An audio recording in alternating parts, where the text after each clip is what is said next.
Buonasera a tutti i telespettatori e soprattutto alle telespettatrici. Oggi 8 marzo, giornata internazionale della donna, siamo in diretta su Radio Adige TV, canale 640 del digitale terrestre. Ricordo che ci potete seguire anche su radioadige.com e sulle pagine Facebook di Radio Adige TV e Verona Daily. Dicevamo, giornata speciale, giornata importante, oggi si celebra a tutto tondo la figura femminile. La parità di genere però, almeno nel nostro paese, è ancora lontana. Perché? Quali sono gli stereotipi e gli luoghi comuni da evitare e da combattere soprattutto? Ne parliamo questa sera con Silvia Marchetti, direttore di Confagricoltura Veneto, con Gabriella De Strobel, avvocato AIAF Veneto, referente per Verona dell'associazione, e Sara Moretto, sindaco di Buttapietra. Intanto diamo il benvenuto quindi alle nostre ospiti e le facciamo intervenire subito. Benvenute e tanti auguri. Grazie ragazzi. Allora, dicevamo parità di genere. Innanzitutto di cosa stiamo parlando? Diamo uno sguardo a questo articolo pubblicato oggi sul nostro sito veronadaily.it. È una ricerca dell'Unione Europea delle Cooperative, UECOP, in occasione della festa appunto dell'8 marzo su dati EIGE e secondo questa statistica l'Italia è al 14° posto in Europa per via appunto della parità di genere. Come si legge da questa statistica, al vertice della classifica ci sono i paesi nordici, Svezia, Danimarca, Francia, Finlandia e Olanda. Francia non tanto nordica, diciamo, sono i nostri cugini appena un po' più in alto a sinistra guardando la mappa, e il primo paese tipicamente mediterraneo a posizionarsi in un posto degno di nota è la Spagna, 8ª. In Italia, spiega UECOP, le donne guadagnano ancora in media il 18% in meno rispetto agli uomini, mentre fra le mura domestiche sono loro a svolgere la quasi totalità, l'81% dei lavori di casa, e anche se si prendono in considerazione le coppie con figli e senza figli, sono le prime a registrare la minore parità di genere secondo appunto i dati EIGE, e questo insomma è il primo dato di cui tener conto oggi. Chiaramente abbiamo detto che sul fronte occupazionale è il mondo femminile anche a pagare il prezzo più alto. Di questo è convinta anche Confesercenti Donna, che registra proprio un calo in percentuale non così significativo, perché lo vediamo, questo è l'articolo, un altro articolo pubblicato oggi appunto sulla nostra testata veronadaily.it, Donna Confesercenti, la pandemia frena le imprenditrici. Dicevamo che c'è un calo dello 0,29% e quasi 4.000 attività gestite, diciamo, da donne in meno rispetto al 2019, però il dato più significativo che viene sottolineato è che è la prima battuta d'arresto in 6 anni, quindi se la percentuale 0,29% non è così drammatica, però da segnalare che per la prima volta in 6 anni si segna un dato negativo, e questo fa pensare. Chiaramente, e arriviamo un po' anche alle nostre ospiti, l'imprenditoria femminile sembra trovare uno spazio, un luogo sicuro nel mondo dell'agricoltura. Guardiamo proprio questo articolo e lo commenteremo proprio a brevissimo, tra qualche istante, con il direttore di Confagricoltura Veneto, Silvia Marchetti.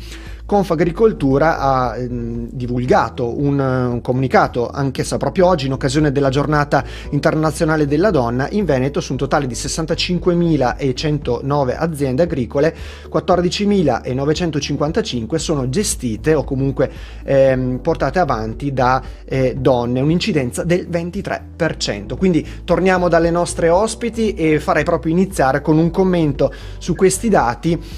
Silvia Marchetti, direttore di Confagricoltura Veneto. Direttore, un luogo sicuro l'agricoltura per le donne, insomma, abbiamo visto un trend molto interessante negli ultimi anni. Sì, assolutamente sì, ed è confermato anche da questo periodo di pandemia. Ricordiamo che l'agricoltura non solo veneta ma in tutta Italia, in tutto il mondo, è ritornata al centro del sistema produttivo, perché il nostro settore, il settore primario, è stato l'unico che ha continuato in modo costante a lavorare durante il periodo della pandemia. Una centralità dell'agricoltura che è stata riscoperta appunto a seguito di questa grave pandemia che ci sta ancora interessando e che ha fatto sì che noi continuassimo a rifornire le tavole degli italiani e delle persone in tutto il mondo. Se noi andiamo a vedere questa lieve flessione di cui lei parlava prima, dello 0,29% negli ultimi 6 anni, è dovuto sicuramente anche al momento contingente, perché in tanti settori, meno sicuramente nel nostro, ma si stanno sentendo gli effetti di questo fenomeno che ci sta coinvolgendo, insomma, ecco.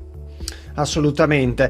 Tra l'altro il fatto di poter portare avanti un'attività sia commerciale ma anche imprenditoriale per una donna significa essere anche indipendente economicamente. Come sentiremo nel corso della puntata, ci sono nuove forme anche di violenza, in particolare si parla anche di sudditanza economica. Il fatto di essere, dicevamo, indipendenti contrasta questa forma nuova di prevaricazione. Ma di cosa si tratta? E sentiamo brevemente Federica Sandi, consigliere dell'Ordine delle Psicologhe e Psicologi del Veneto, che ci ha un attimo chiarito il significato di questa nuova violenza psicologica e non solo. Socialmente alla donna è sempre stato attribuito poca capacità nel gestire del denaro. È un po' come quando si dice che le donne non sanno guidare, quindi come categoria vengono attribuite delle competenze o della mancanza di competenze. Quindi socialmente è abbastanza normale pensare che le donne non ci sanno fare col denaro. Se a questo si abbina una volontà da parte di un uomo, che può essere il compagno, il fidanzato, ma anche il padre, di non voler dare l'autonomia, la libertà alla donna di poter gestirsi nell'economia, nelle proprie finanze e quindi nel proprio tempo libero, anche nel proprio tempo in maniera generale, questo diventa una limitazione che fa sì che la donna sia costretta a fare soltanto ciò che l'altro uomo gli permette di fare. Si riferisce tutte quelle volte che la donna non le viene permesso di disporre delle proprie finanze o di quelle della famiglia. Abbiamo visto prima la classifica di WECOP che posiziona l'Italia 14ª in Europa per la classifica di parità di genere, e la battaglia per la parità di genere è iniziata tanti anni fa, ma perché in Italia si fa così fatica a raggiungerla, a guadagnarla, a metterla in pratica? E abbiamo intervistato anche Olivia Guaraldo, docente di filosofia politica all'Università di Verona, che ci dà una sua lettura. La questione è considerare la donna nella sua diversità, nella sua ricchezza, come uguale, nel senso di poter accedere alle stesse opportunità che ha l'uomo. Questa è la vera sfida. E in Italia purtroppo scontiamo, direi, ancora un po' un ritardo dal punto di vista soprattutto simbolico, perché la donna è sempre identificata con la madre oppure con la figura della donna quale compagna dell'uomo. Cioè abbiamo un immaginario, diciamo così, ancora molto determinato dal gusto maschile e dall'immagine familiare, per cui tutte le leggi, tutte le modifiche dal punto di vista legislativo che possono essere fatte non hanno efficacia se non cambia anche la mentalità. Questione di mentalità, tra pochi secondi sentiremo anche l'avvocato De Strobel. Un altro fenomeno legato alla mancanza di cultura è il dramma dei femminicidi. Guardate, oggi per esempio il presidente Mattarella, il presidente della Repubblica chiaramente, ha definito il femminicidio, e ve lo vediamo proprio dal sito dell'ANSA, un fenomeno impressionante che scuote la coscienza del paese. Tante le iniziative per la giornata internazionale della donna, il MEF si illumina di viola, e qui purtroppo una strage infinita. Questi sono i volti delle ultime donne che addirittura anche una bambina che nel 2020 hanno perso la vita per mano di un uomo, e quindi il presidente Mattarella ha voluto chiaramente sottolineare questo dramma importante, il dramma della violenza di genere, che tra l'altro è aumentato durante la pandemia. I casi sono aumentati, ma questo da cosa dipende? Perché sentiamo di nuovo Federica Sandi e poi commentiamo il tutto con l'avvocato De Strobel. Prima di tutto, purtroppo, come in tutte le situazioni di violenza, i fenomeni di violenza appunto sono incentivati dall'isolamento, dal fatto di trovarsi soli, perché non è soltanto femminile il subire violenza, ma in questo caso parliamo di donne, trovarsi sole nelle proprie case, avere pochi contatti sociali, poter parlare con poche persone di quello che sta succedendo loro. Ovviamente con la pandemia e il lockdown le donne si sono trovate a vivere molto di più in casa insieme a uomini violenti che magari non avevano mai agito violenza fisica nei loro confronti, ma visto lo stress e le difficoltà del momento, magari le violenze psicologiche sono aumentate in maniera esponenziale fino ad arrivare a violenza fisica. E questo è un dramma enorme. Dicevamo, oggi l'AIAF ha organizzato proprio nel pomeriggio un evento importante, andiamo a vederlo un attimo sul nostro sito, sempre veronadaily.it. L'evento online, la legge uguale per tutte. Adesso ovviamente lo commenteremo con l'avvocato De Strobel, ma per riassumere chiaramente, nell'ambito del programma 8 marzo femminile plurale, alcune giuriste veronesi si sono alternate in una staffetta online leggendo brani di sentenze e atti processuali discriminatori. Avvocato De Strobel, come è andato l'appuntamento di oggi pomeriggio? Cosa sono questi atti processuali discriminatori e perché insomma è valsa la pena sottolinearli con un evento specifico? Grazie. Allora, l'evento è stato seguitissimo, sono state collegate per 3 ore e mezza, 4, quasi 320 persone, fra colleghe e esperte in questo settore. Da dove è nata l'idea? L'idea è questa: noi possiamo anche ragionevolmente dire che dal punto di vista legislativo, sia civile che penale, abbiamo sicuramente fatto dei passi avanti molto importanti, in maniera molto lenta, cioè iniziamo col voto che ci è stato concesso nel 1946 per arrivare ad oggi, tutte le varie riforme che si sono succedute, le varie leggi sul femminicidio, la riforma del diritto di famiglia 1975, per arrivare al codice rosso. Sono tutte leggi importanti, significative, che segnano dei passi avanti, ma ci siamo accorte come giuriste che manca ancora qualcosa. Manca una affermazione del diritto che sia veramente paritario. Nelle aule giudiziarie, cioè nelle sentenze, sia civili che penali, negli atti che anche noi avvocati a volte scriviamo, resistono stereotipi di genere femminile che condannano ancora una volta la donna, nonostante che le leggi in qualche modo ci siano, che la Convenzione di Istanbul contro la violenza di genere sia stata ratificata da moltissimi paesi e anche dall'Italia. La Convenzione ha riconosciuto che è violenza di genere violenza fisica, verbale, psicologica ed economica. Ma ancora oggi nelle aule giudiziarie sentiamo delle sentenze che sono veramente agghiaccianti.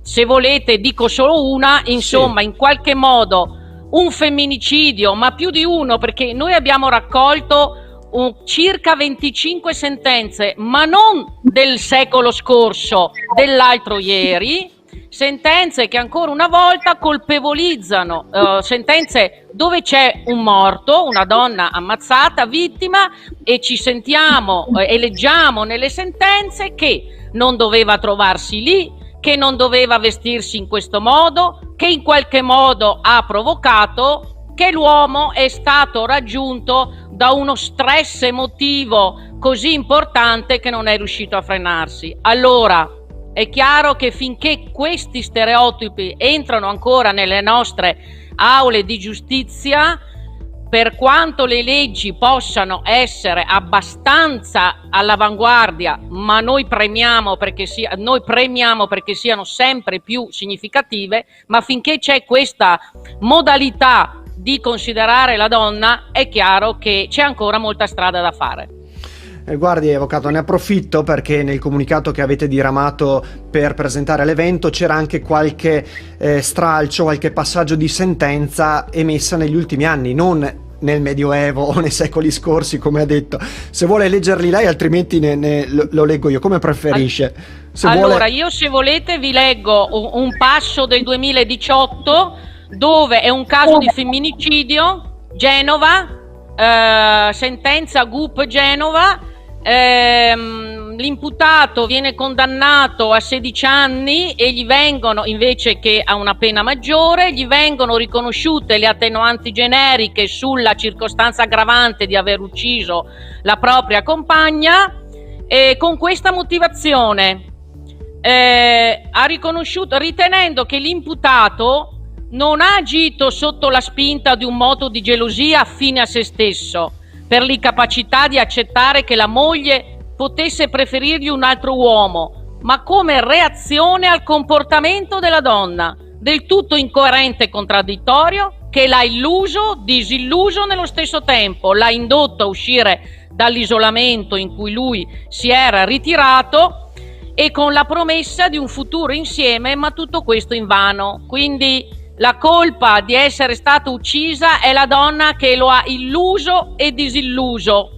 Oppure vi potrei velocemente leggere uno stralcio di atti di parte di avvocati che dipingono la donna, che adesso eccolo qua, vediamo se lo trovo, perché ovviamente quando si cerca non si trova, che dipingono la donna come quella persona che dopo il lavoro, era una donna che lavorava, invece di rientrare a casa per, diciamo, iniziare le incombenze familiari, guarda caso si fermava con le amiche a commentare la giornata, oppure nelle ore libere dal lavoro e da incombenze familiari si recava in palestra per aumentare l'autostima di sé, e anche dal punto di vista sia fisico che psicologico. Questo negli atti, nell'atto giudiziario di questa persona,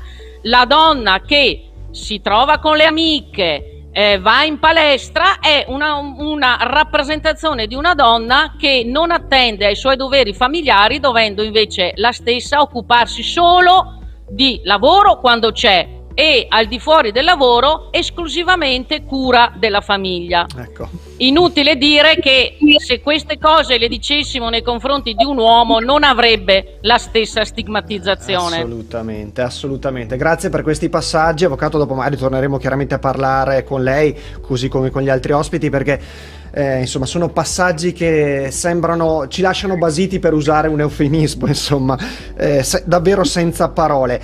In questa pandemia abbiamo notato quanto le donne siano state vittime di discriminazioni, dicevamo poco fa, e violenze. Che analisi fa la professoressa Guaraldo? Sentiamo di nuovo lei e poi andiamo a presentare l'altra ospite di questa sera.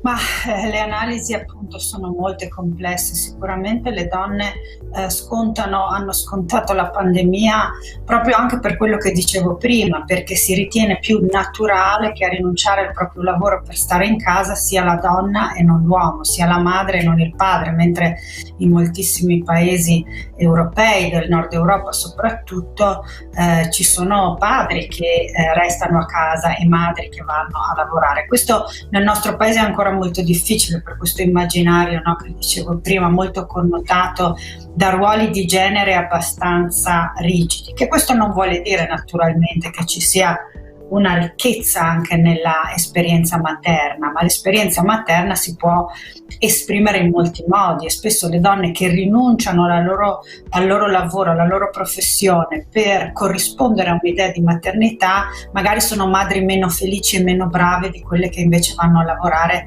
e condividono la cura dei figli con altri soggetti, che possono essere i compagni o possono essere appunto l'asilo nido, le babysitter. Ecco, le donne durante il lockdown, come ogni volta, si sono assunte le loro responsabilità anche troppo, perché appunto si sono fatte carico di quel lavoro di cura di cui si fa sempre carico in maniera ulteriore.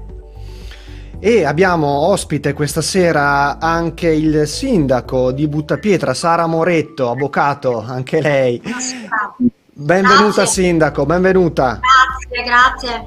Allora, ha sentito gli interventi prima delle altre ospiti, chiaramente anche nel suo ruolo di sindaco non è facile, immaginiamo, conciliare la famiglia e comunque lavorare in un contesto tendenzialmente predominato da una figura maschile, almeno nella storia è così. Noi storicamente, per esempio, nasciamo come gruppo in Valpantena Lessinia, soltanto pochi anni fa, nella tornata del 2016, abbiamo avuto 2 sindache donne, sindaco di Cerro e sindaco di Rovere Veronese.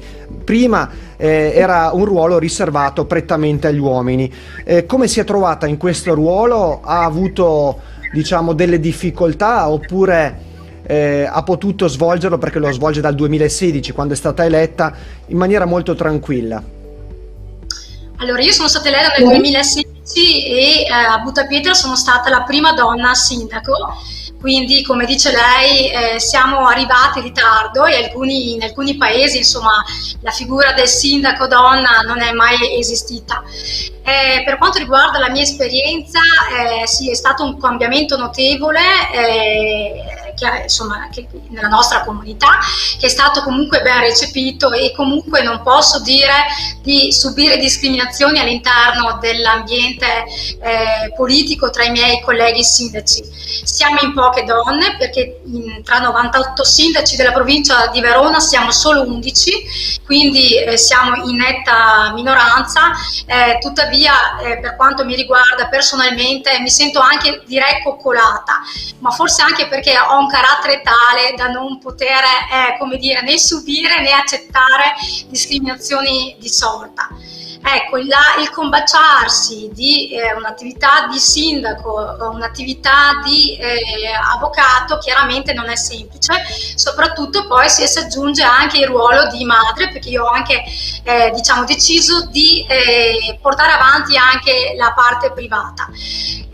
Io credo che la parità di genere si possa raggiungere nel momento in cui la donna non si senta nella condizione di dover decidere se portare avanti una carriera o la possibilità di avere una vita privata, una famiglia, dei figli. Nel momento in cui una donna si dimostra con ritrosia di fronte alla possibilità di portare avanti una carriera, significa che lo Stato ha già fallito e deve intervenire attraverso delle politiche, degli obiettivi ben precisi per facilitare l'empowerment della donna, ossia la possibilità che la donna possa arrivare a raggiungere obiettivi che purtroppo, ahimè, ad oggi sono ancora prevalentemente maschili e mi riferisco a posizioni proprio apicali, cioè amministratore delegati, funzioni che sono ancora strettamente con un stereotipo, maschile. Nel momento in cui la donna ha questa parità di, questa opportunità competitiva, ecco, come ha parlato, come si è espresso Draghi, mi è piaciuto molto, non pari opportunità, ma pari opportunità di competizione, in questo momento noi faremo un salto avanti. Do un ultimo dato: è stato detto prima che l'Italia si trova alla 12ª posizione all'interno dell'Unione Europea. Sì, e dico anche che in Italia solo il 48% della popolazione femminile è occupata. Questo, secondo me, è un dato vergognoso che ci farà sempre rimanere in uno stato di arretratezza. Ed è su questo che le istituzioni e le associazioni devono spingere. Questa è la vera parità di genere, ci si deve sentire veramente scioccate, sorprese a sentire questi numeri, e non quando si sente, e adesso faccio una provocazione, si sente di preferire il termine avvocato piuttosto che sindaco o direttore d'orchestra e non con la declinazione femminile. Ecco, questa polemica, mi sento di dire, è stata una polemica veramente vergognosa. E dopo ci arriveremo. Piena di ideologia. Dopo ci arriveremo, però mi piacerebbe far vedere, prima di tornare poi anche da Silvia Marchetti, un'iniziativa molto bella secondo noi che avete fatto come amministrazione nel comune di Buttapietra. Vediamo proprio, se vi permette, dal profilo Facebook abbiamo tratto queste immagini. Il sindaco Sara Moretto è davanti a un muro installato non solo l'8 marzo, festa della donna, vedete sostanzialmente un muro con dei volti femminili di persone che hanno avuto un'influenza o la stanno avendo a livello mondiale. Ecco, sindaco, commentiamo un po' questa iniziativa, perché è molto singolare e penso d'impatto. Sì, allora in primis io devo ringraziare la mia vice sindaca o sindaco, se qualcuno rimane ancora sconvolto, Sabrina Argentati, perché dovete sapere che i ruoli apicali nel comune di Buttapietra sono, come dire, portati avanti da 2 donne, io, sindaco, e la mia vice sindaca Sabrina. E quindi insieme abbiamo portato avanti questo progetto che insomma ha avuto una certa risonanza, innanzitutto con una frase di Rita Levi Montalcini che dice che sostanzialmente la donna deve solo dimostrare l'intelligenza per ambire i propri progetti, e poi abbiamo, diciamo così umilmente, scelto una serie di donne che in vari ambiti professionali, nella vita quotidiana, nella vita politica, hanno, diciamo, come dire, cambiato il mondo, hanno, diciamo, raggiunto quello che era un po' l'obiettivo e ci ha un po' anche facilitato la vita. E questo nel passato, però poi abbiamo anche esposto le immagini anche di donne, come dire, più normali, donne, diciamo, che vivono un'opportunità, che comunque cambiano il mondo. E quindi abbiamo esposto l'immagine dell'infermiera, che è diventata, diciamo, l'emblema in questa pandemia, donne medici, ma anche, insomma, tante altre donne che nella vita quotidiana hanno, diciamo, persistito nel raggiungimento di un obiettivo e sono diventate anche un esempio, stimolando le nostre generazioni giovani. Grazie Sindaco, torneremo da lei tra poco. Silvia Marchetti, è dura emergere in un ambiente predominato, diciamo così, dalla figura maschile come in ambito agricolo? Abbiamo ricordato che il 23% chiaramente delle imprese iscritte anche a Confagricoltura sono condotte da donne, però, diciamo, lei, ricordiamo, anche è una delle prime in assoluto ad arrivare a dei vertici apicali a livello regionale, essendo donna. È la prima volta che una donna raggiunge il ruolo di direttore, in questo caso di Confagricoltura Veneto, quindi una bella conquista. Dovrebbe essere la normalità, però. Dovrebbe essere la normalità, assolutamente. Io non lo so se sono stata fortunata ma ho avuto dei presidenti che hanno creduto in un cambiamento senza se e senza ma. Sono tutti presidenti uomini, da un paio di mesi abbiamo una presidente donna. Sicuramente io sono stata il primo direttore a livello nazionale di Confagricoltura. Non sento questa diversità rispetto al genere maschile. Io ho sempre vissuto comunque in un ambiente dove gli uomini sono stati predominanti, perché la mia storia parte da un mio trasferimento a Roma. Sono stata 20 anni alla Camera dei Deputati, ai gruppi parlamentari, perciò la politica è stata fatta prevalentemente da uomini, ma non mi sono mai sentita discriminata, ho sempre avuto molta determinazione.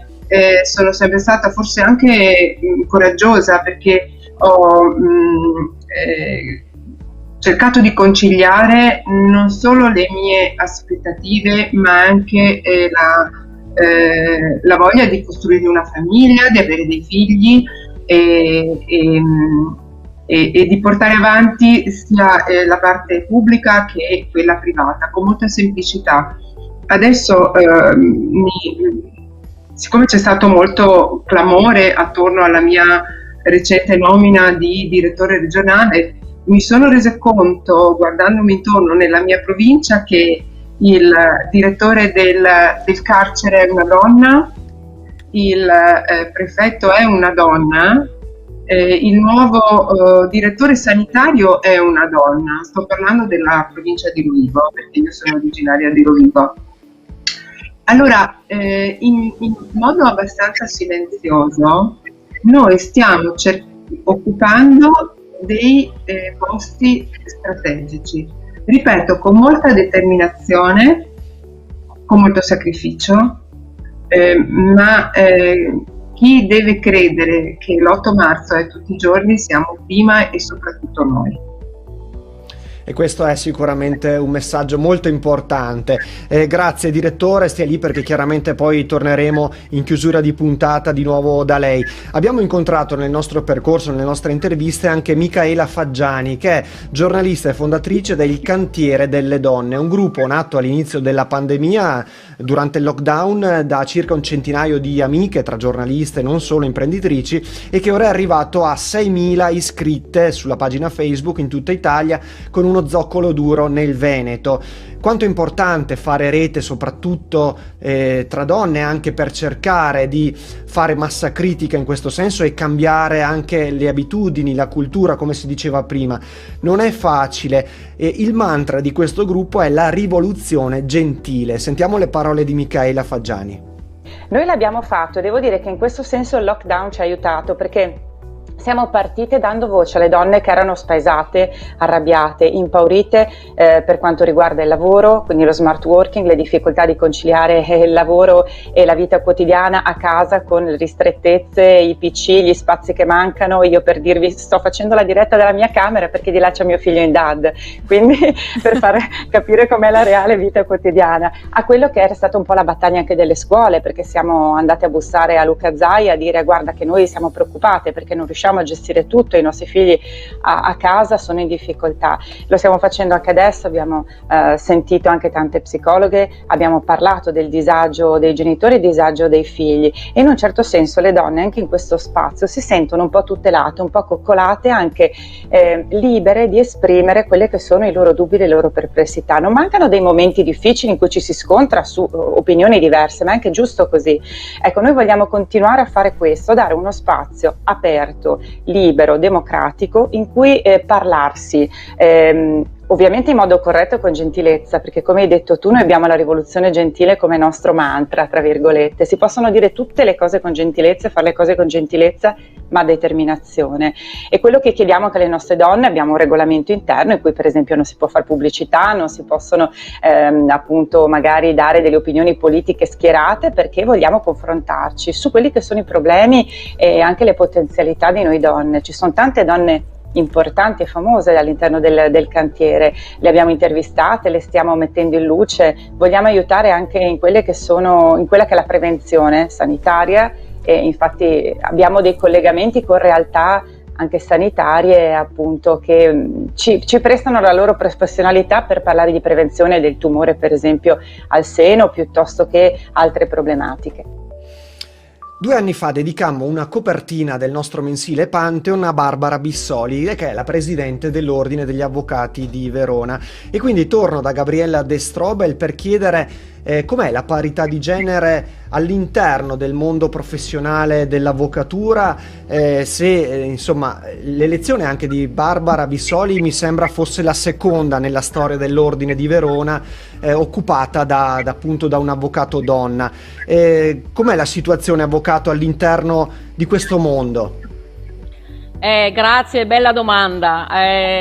Cos'è che possiamo dire? Quando io ho cominciato, non vi dico quanti anni fa, perché sennò fate un calcolo che non è opportuno fare, eravamo in 3-4 avvocate o avvocatesse. Il nostro ruolo, il mondo era un mondo totalmente maschile, magistrati uomini, avvocati uomini. Noi non eravamo avvocatesse o avvocato o avvocata, come vogliamo definirci oggi, perché eravamo signora, quindi anche il nostro titolo nelle aule giudiziarie non era affatto riconosciuto. Il nostro lavoro l'abbiamo fatto con prepotenza, abbiamo dovuto imporci con prepotenza, perché vi assicuro che i primi 10-15 anni della mia professione, come delle mie 3-4 colleghe che eravamo, è stato durissimo, difficilissimo. Oggi possiamo dire che il mondo giudiziario è un mondo al femminile, è vero. Abbiamo la presidente dell'Ordine Donna, abbiamo la presidente del Tribunale di Verona, dottoressa Magaraggia, abbiamo il sostituto procuratore di Verona, dottoressa Angela Barbaglio. Abbiamo un numero maggiore di avvocate o avvocatesse o avvocati donna rispetto agli avvocati uomini. Questo è un dato di realtà, che significa che il famoso tetto di cristallo l'abbiamo rotto, lo abbiamo anche raggiunto le posizioni apicali, ma quello che manca è una cultura della parità, e quello che manca, l'hanno detto chi è intervenuto prima di me, manca un welfare che sostenga le professioni e le donne nel loro lavoro. Finché il 48% delle donne non lavora in questo paese, una parità sarà veramente difficile, perché è vero che il mondo della giustizia è femminile, ma se voi andate a vedere, ad esempio, dal punto di vista economico, i redditi delle avvocatesse donne rispetto ai redditi degli avvocati uomini, c'è un divario che arriva fino al 33%. Se non abbiamo un welfare che comunque metta a disposizione delle colleghe asili nido, strutture che consentano alle donne di occuparsi sia della famiglia, perché giustamente chi mi ha preceduto ha detto noi saremo veramente libere quando potremo liberamente scegliere famiglia e lavoro. Oggi questo non è ancora la nostra condizione, eppur nel nostro mondo giudiziario quasi totalmente femminilizzato, ma non, guardate che manca ancora un grande passo nelle magistrature superiori, nelle corti d'appello e nella Corte di Cassazione siamo ancora in un numero inferiore, quindi questo è un altro traguardo che dobbiamo raggiungere. Ma se tutto questo non si accompagna a un vero welfare, le nostre saranno raggiungimenti di persone, perché credo che questa è anche la filosofia.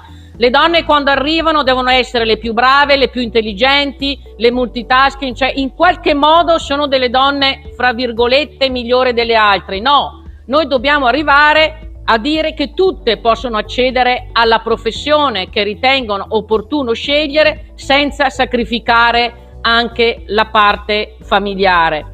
Non è un caso che le democrazie del nord, dove le donne hanno raggiunto anche dei posti molto importanti nella politica, e oggi da noi questo ancora manca, c'è un welfare di aiuto alla famiglia, non tanto alla donna, alla famiglia, perché dovremmo essere pari uomini e donne nell'accudimento delle questioni private e della famiglia. Lì dove c'è questa parità e dove le donne hanno anche raggiunto posizioni politiche apicali importanti, cosa succede? C'è un aumento del PIL e c'è un aumento della natalità. Anche la nostra vicina Francia, che ha sicuramente raggiunto delle politiche di genere più significative, ha un aumento della natalità che non ha confronto con la situazione dell'Italia.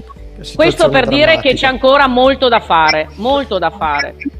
Sara Moretto, vedevo che annuiva soprattutto quando De Strobel diceva che è stata una battaglia dura per farsi riconoscere. Immagino che anche lei, insomma, ha avuto anche lei, insomma, questo passaggio, no?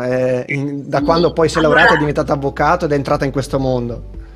Sì, io guardi, confermo e sottoscrivo tutto quanto ha espresso la collega De Strobel, con la quale appunto condivido la professione, ma anche il piglio e la determinazione.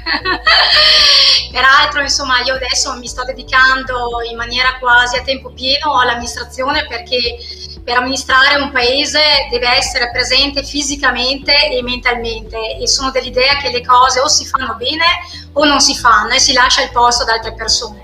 Quindi io ho fatto questa scelta e mi dedico prevalentemente all'attività amministrativa, soprattutto anche in questo periodo particolare di pandemia, e poi chiaramente svolgo il mio lavoro in maniera limitata attraverso anche delle collaborazioni. Allora io come diceva appunto la collega, assistiamo in questo momento nell'ambito giudiziario a, diciamo, una parità a livello di numeri tra uomini e donne che esercitano la professione. Il mio ingresso è stato, diciamo, abbastanza, come dire, leggero, anche se anch'io ho dovuto sopportare spesso di essere chiamata signorina, forse perché sono minuta, sembro un po' più giovane, ho la natura dalla mia parte e ancora oggi non ci credono che sia sindaco e avvocato. Ho dovuto anch'io scontare, insomma, in qualche occasione di essere chiamata signorina piuttosto che avvocato, ma ancora oggi anche nell'amministrazione è vero.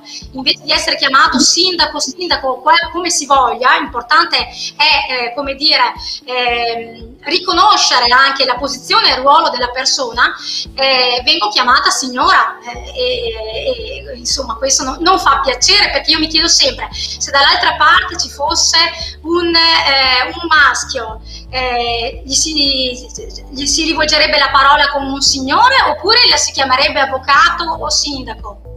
Questa è la domanda. È vero, e probabilmente ci si rivolgerebbe, come dice lei. Sono stati fatti passi avanti, sono d'accordo, soprattutto nell'ambito giudiziario. Poi in realtà, se vediamo le sentenze, capiamo che in realtà a livello di magistratura di passi non ne sono stati fatti, ma c'è pieno di stereotipi. Nell'ambito politico, dicevo prima che noi donne, ripeto, per arrivare a una parità di genere dobbiamo avere la possibilità di accedere a quei ruoli che rappresentano le leadership, l'empowerment, senza dover, scegliere se portare avanti la carriera o la vita familiare. In quel momento, quando saremo libere, ma non per non prendersi delle responsabilità, ma saremo libere perché sostenute dalla presenza di asili nidi, dalla presenza di un sistema di assistenza alla famiglia, allora in quel momento potremo accedere veramente alle stanze del potere, e ci faranno accedere maggiormente, perché io penso che nel momento in cui si candida una donna con delle pari competenze, con una pari preparazione e intelligenza, io voglio pensare che quella donna abbia le possibilità di accedere. Lo voglio pensare nel 2021. Grazie sindaco. Sentiamo di nuovo le parole di Michela Faggiani, che ci dice perché secondo lei si fa fatica così a raggiungere la parità di genere.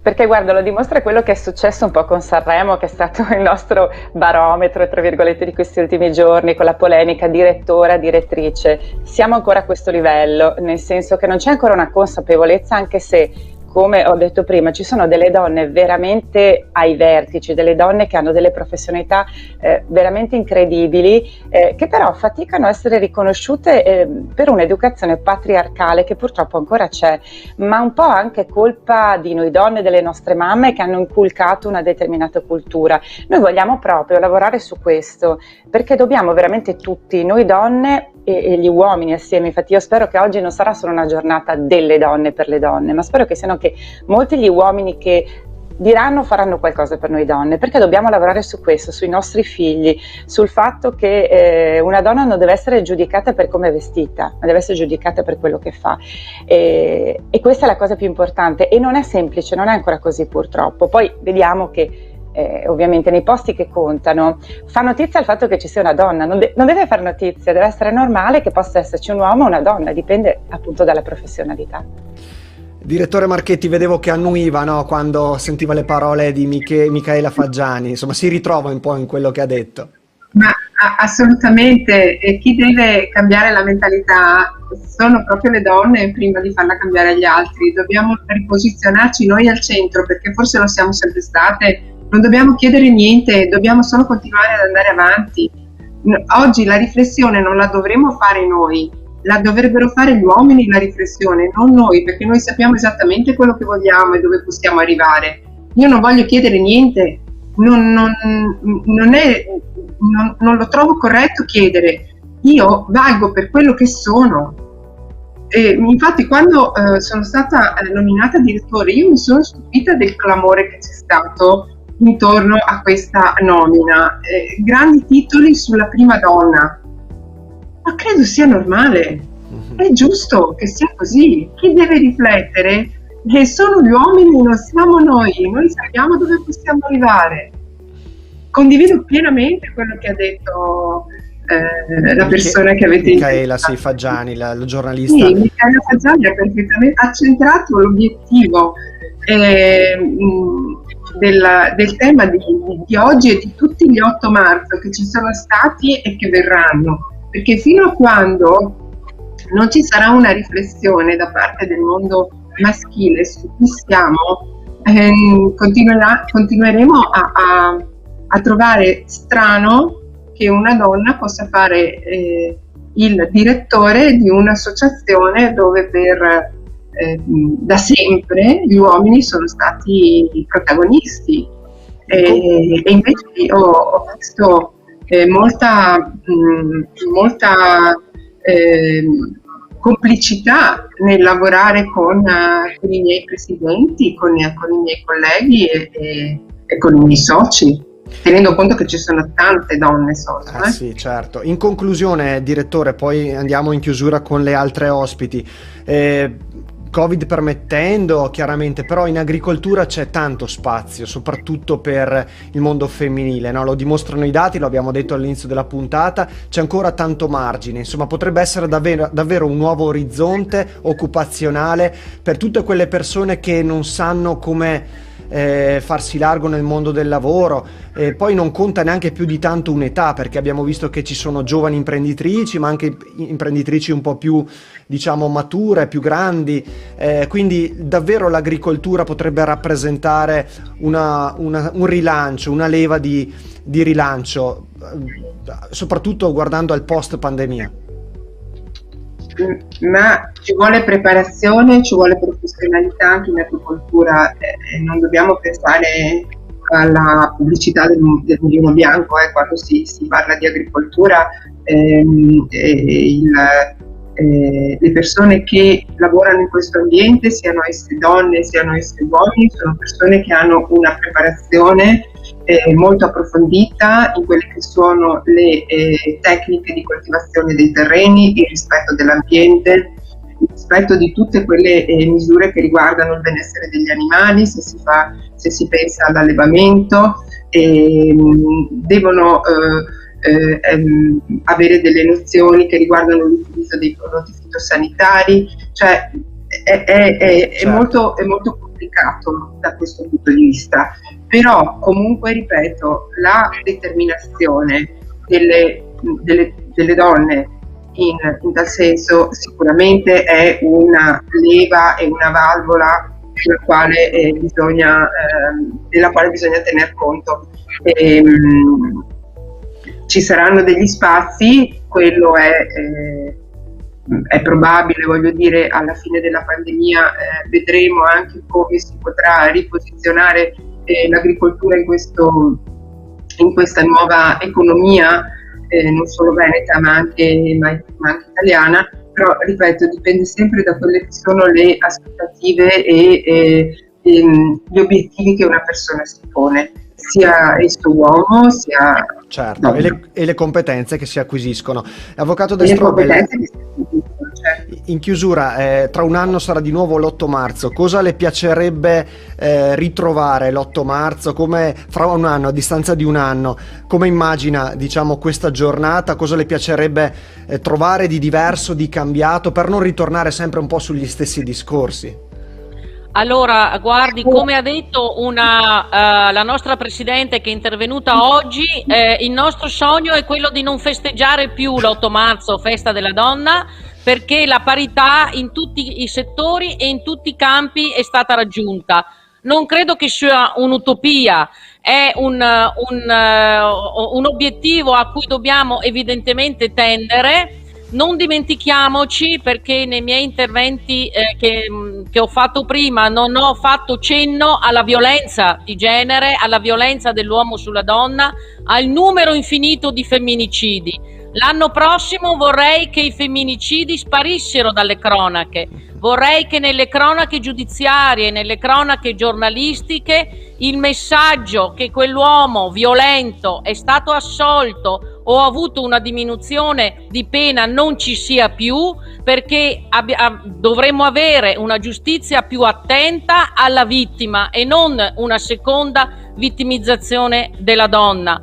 Vorrei che gli uomini violenti capissero che quello non è amore, che il rapporto con la propria compagna, con la mamma dei propri figli, con la moglie, se non è un rapporto di parità, non è un rapporto degno di essere vissuto. Da qua a 12 mesi speriamo che le nostre aspettative migliorino. Abbiamo tante magistrate donna che sicuramente faranno la differenza, come tante avvocate donne. Lo speriamo tutti, davvero, avvocato. Grazie anche per questo messaggio importantissimo. Chiudiamo con Sara Moretto. Allora, dicevo prima che insomma si è dato anche troppo spazio al fatto, anche a Sanremo, con la direttrice d'orchestra che ha voluto essere chiamata direttore. Insomma, si dà spazio magari a queste cose senza magari guardare un po' alla sostanza. Lei comunque ha dichiarato di voler essere chiamata sindaco, non sindaca. Sì, io ho dichiarato di voler essere chiamata sindaco e avvocato perché non ritengo di essere discriminata nel momento in cui l'accezione è maschile piuttosto che femminile. Secondo me la parità di genere non si conquista attraverso una o attraverso la declinazione femminile, ma attraverso delle politiche che ho esposto prima, attraverso degli interventi diciamo fattivi, delle azioni positive e non attraverso delle posizioni ideologiche, perché io veramente in questa diciamo situazione, in questi confronti, queste botte e risposte che ho letto domenica, sono rimasta abbastanza scioccata e sconvolta, tant'è che ho preso anche poi una posizione sui social, perché forse probabilmente che mi sento diciamo presa in ballo e ho voluto esprimere una voce che appartiene a tante donne che come me esercitano una professione e diciamo che possiamo dire possa essere definita con un sostantivo neutro, che non va a denigrare, a svilire quello che è appunto la donna, perché la professione è fatta dal talento, dalla competitività, dal sapere, dall'intelligenza e non ripeto, da una declinazione femminile. Io mi ricordo, guardi, appena insediata sono stata ricevuta dalla ministra Boldrini, che sappiamo insomma abbia come dire avviato questa diciamo questa forzatura, io la chiamo, alla declinazione diciamo al femminile di alcune professioni, e nel momento in cui mi sono presentata io mi viene naturale chiamarmi come sindaco e lei mi ha ripresa e io ho esposto diciamo molto naturalmente questo. A me non cambia nulla il fatto di essere chiamata sindaco e avvocato e ripeto, ho trovato sconcertante che alcune donne si siano sentite così, come dire, offese, tradite, abbiano parlato di un arretramento culturale di 50 anni e mi spiace dirlo, ma l'arretramento dobbiamo considerarlo nel momento in cui analizziamo i dati e vediamo che solo il 48%, come dico, è della popolazione femminile è diciamo occupato, e non che si dica che diciamo è stata la pandemia, perché questi dati non erano molto diversi prima della pandemia, e che la legge sugli asili nidi che è diciamo di decenni è rimasta inalterata, solo il 12% dei bambini frequentano l'asilo nido, con tutte poi le questioni sociali sia dal punto di vista della crescita del bambino, ma anche per emancipare diciamo un po' la donna che ha deciso liberamente, con coscienza, di esercitare un lavoro. Questi sono i temi non ideologici ma di sostanza che anche noi donne dobbiamo diciamo analizzare in collaborazione con i nostri colleghi maschi. Non si parla di inclusione delle donne ma di collaborazione. Certo, grazie anche per questo suo messaggio finale. Allora siamo arrivati al termine di questa puntata, ringraziamo di nuovo Silvia Marchetti, direttore di Confagricoltura Veneto, grazie per essere stata con noi, direttore. Grazie all'avvocato Gabriella De Strobel, grazie avvocato anche lei. E grazie a Sara Moretto, sindaco di Buttapietra. Grazie. Grazie. E buon 8 marzo allora di nuovo. Arrivederci, grazie per essere state con noi. Grazie, arrivederci. Ricordo alle nostre ospiti ma anche ai telespettatori che la puntata che avete visto in diretta su Radio Adige TV andrà in replica anche questa sera alle ore 21, quindi se vorrete riguardare la puntata lo potrete poi comunicare ore 21 Radio Adige TV 640 del digitale terrestre oppure su radioadige.com. Per ora è tutto, di nuovo un augurio a tutte le donne e le telespettatrici che si stanno guardando affinché l'8 marzo non sia solo oggi ma possa essere davvero tutto l'anno come abbiamo ricordato durante la puntata. Arrivederci.